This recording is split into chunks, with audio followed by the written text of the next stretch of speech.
Ambassador Zara Chen stood motionless as the final vote was cast. The holographic display showed the crushing numbers. 847 votes for expulsion, 12 against, 3 abstentions. The Galactic Council chamber fell silent, save for the low hum of translation devices processing dozens of alien languages. "The motion is carried," announced High Counselor Vexthai, their crystalline voice echoing through the vast amphitheater. "The species designated as human is hereby expelled from the Galactic Council effective immediately. Their aggressive tendencies and unpredictable nature pose a threat to civilized space." Chen's jaw tightened, but she maintained her composure. Around her, representatives from hundreds of species avoided eye contact. The ethereals with their flowing, gaseous forms, the towering Korthak with their chitinous exoskeletons, the graceful Solari with their bioluminescent skin patterns. All of them had voted to cast humanity into the void. "Very well," Chen said, her voice carrying clearly across the chamber without amplification. "Humanity accepts the Council's decision. We withdraw with immediate effect." She turned on her heel and walked toward the exit, her footsteps echoing in the sudden silence. As she reached the great doors, she paused and looked back one final time. "You'll regret this," she said simply, then disappeared into the corridor beyond. 25 years later, Admiral Marcus Rivera stood on the bridge of the UES Defiance, flagship of the Terran Stellar Navy.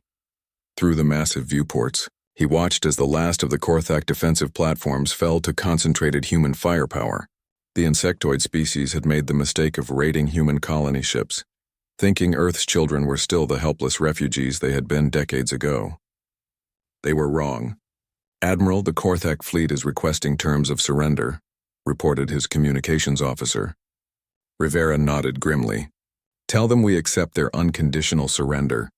Their military assets are to be turned over to Terran forces immediately. Their government will pay reparations to the families of every human they killed. Sir, they're also requesting protection." Rivera raised an eyebrow. "Protection? From what?" "From the Galactic Council, sir. Apparently the Council is demanding they hand over all captured humans for proper processing and rehabilitation. The Korthak are refusing." A smile played at the corners of Rivera's mouth. The Korthak, once humanity's enemies, now seeking Earth's protection from the very Council that had cast humans out. How times had changed. In the years following their expulsion, humanity had not simply sulked in the outer rim, they had thrived. While the Council species grew soft behind their bureaucratic walls, humans had adapted, evolved, and expanded. They had encountered dozens of species that the Council had either ignored or actively suppressed: the cybernetic nexus, the hive-minded collective, the energy beings known as the resonance. Where the Council saw threats to be contained, humans saw potential allies to be embraced. The Terran hegemony, as it came to be known, was not built on fear or dominance, but on mutual cooperation and shared strength. Each member species brought unique capabilities: nexus technology, collective coordination, resonance energy manipulation, and dozens of others. "Incoming transmission from Earth Command," the communications officer announced. The holographic image of Fleet Admiral Sarah Chen, Ambassador Zara Chen's daughter, materialized before Rivera. Her eyes held the same steel determination that had made her mother famous. "Marcus, I trust the Korthak situation is well in hand." "Completely, Admiral. They've agreed to join the hegemony as a protectorate species. That makes them our 14th member in 6 months." Sarah nodded approvingly. "The Council is getting nervous. Their latest intelligence reports suggest they're mobilizing a peacekeeping force to deal with what they're calling the Terran expansion crisis." Rivera couldn't help but laugh. "Crisis? We haven't fired a shot at a Council world. Every species that's joined us has done so voluntarily." "That's exactly what has them terrified," Sarah replied. "For the first time in galactic history, there's an alternative to Council membership. Species are choosing us over them. Their monopoly on civilization is ending." Through the viewport, Rivera could see Korthak vessels already bearing new insignia, the silver star of the Terran hegemony, alongside their traditional clan markings.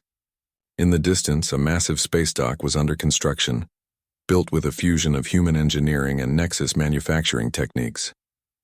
It would be operational within months, capable of building ships that made the Council's finest vessels look like antiques. "What are your orders, Admiral?" Rivera asked. Sarah's expression grew thoughtful. "Continue as we have. Protect our allies, welcome new members, and build our strength. But Marcus?" Her tone grew harder. "Start preparing defensive positions around all hegemony worlds. The Council has made their choice. They see us as a threat to be eliminated rather than equals to be respected. And if they come for us," Sarah's smile was sharp as a blade, "then they'll learn what humanity's children have become in the darkness they cast us into.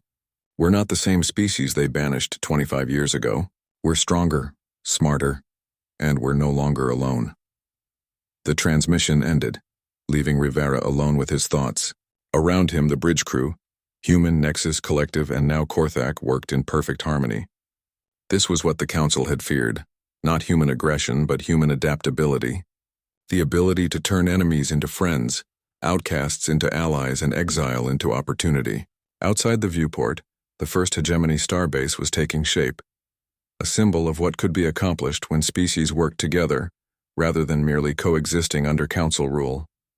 It was beautiful and terrible at once, a monument to cooperation that simultaneously served as a fortress against those who would destroy it. Rivera touched the communication panel. "All ships, this is Admiral Rivera. Set course for the hegemony core worlds. We have work to do." As the human fleet jumped to hyperspace, they left behind more than just a defeated enemy. They left a message that would spread throughout the galaxy. The outcasts had returned, and they had not come back alone. The Council had banished humanity to teach them humility. Instead, they had forged an empire built on the very values the Council claimed to represent but had long forgotten. And now, as reports reached every corner of civilized space, one truth became clear. The real civilization had been growing in the darkness all along.